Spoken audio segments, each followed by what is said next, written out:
Ladies and gentlemen, honorable adjudicators and esteemed opponents, today we stand in full support of the motion. This House will ban artists who are involved in child grooming.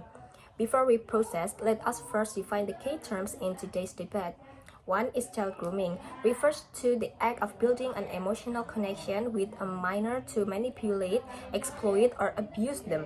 This is a severe crime with long-lasting consequences for victims.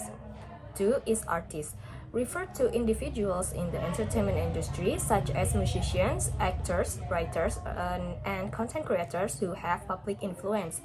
Three, band, mean prohibiting these individuals from continuing their careers in the entertainment industry. Now, let me present our stage. Our team believes that banning these artists is necessary for three main reasons. First, the moral responsibility of public figures. Artists are not just entertainers, they are role models with immense influence, especially over young audience. When an artist is found guilty of child grooming but is allowed to continue their career, it sends a dangerous message that fame and talent can overshadow crimes. We have seen cases where convicted celebrities still receive support from fans, often blaming the victim instead. This leads to victim blaming culture, making it even harder for survivors to speak up.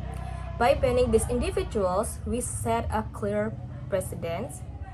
No matter how talented someone is, crimes against children cannot be tolerated.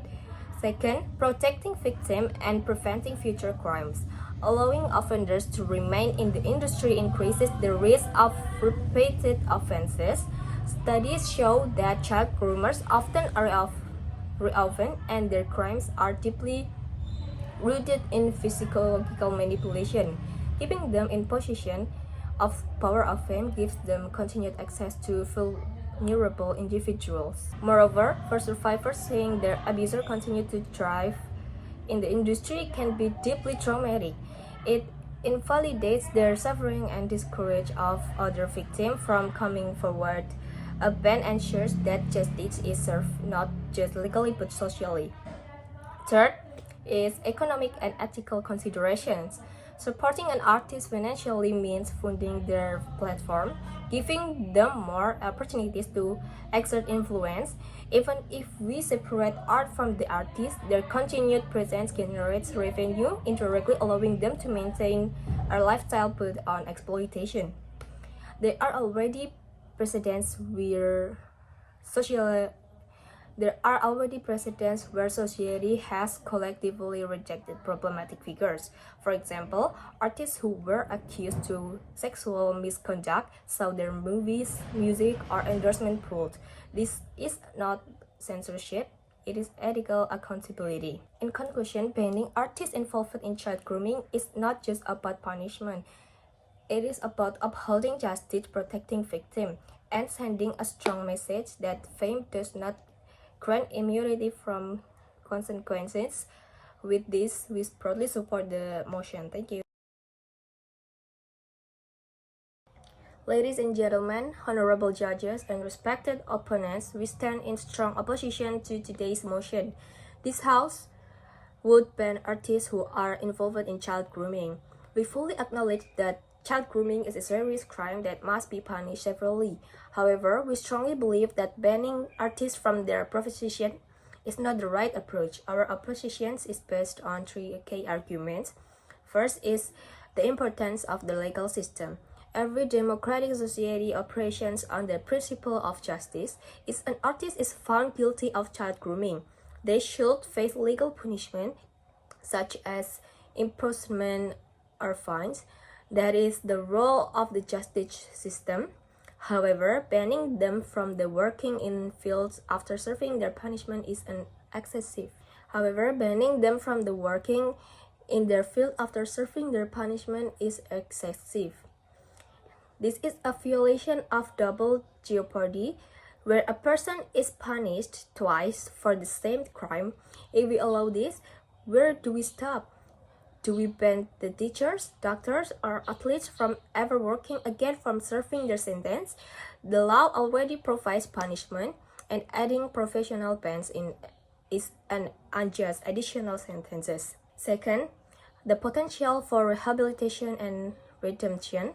Justice is not only about punishment, is it also about rehabilitation? Many offenders, after serving their sentence, seek to change and contribute positively to society by permanently banning them from their industry. We eliminate their change at redemption and force them into isolation, which can actually increase the likelihood of reoffending. Instead of banning them outright, a better approach would be strict monitoring and requiring them to contribute to public awareness campaigns about child protection. This way, they can use their influence for positive change rather than being pushed into complete irrelevance. Third is the separation of art from the artist. A fundamental principle in art and entertainment is that the value of a work should not always be tied to the personal life or its creator. If we start banning artists based on their personal conduct, we set a dangerous precedent. Many historical figures in music, film, and literature had dark pasts. If we apply this logic retroactively, we would have to erase many works of art, music, and cinema. Censorship based on morality is a slippery slope that threatens freedoms of expression. Additionally, in a capitalist society, audience already have the power to decide. If people do not want to support a problematic artist, they can choose not to consume their work. We do not need a blanket ban, we need informed consumers who can make their own ethical choices. In conclusion, instead of blanket ban, we propose a more balanced approach, ensuring legal consequences, promoting rehabilitation, and allowing society to decide whether or not to support an artist. This maintains justice while avoiding unnecessary censorship and excessive punishment. With that, firmly oppose to the motion. Thank you.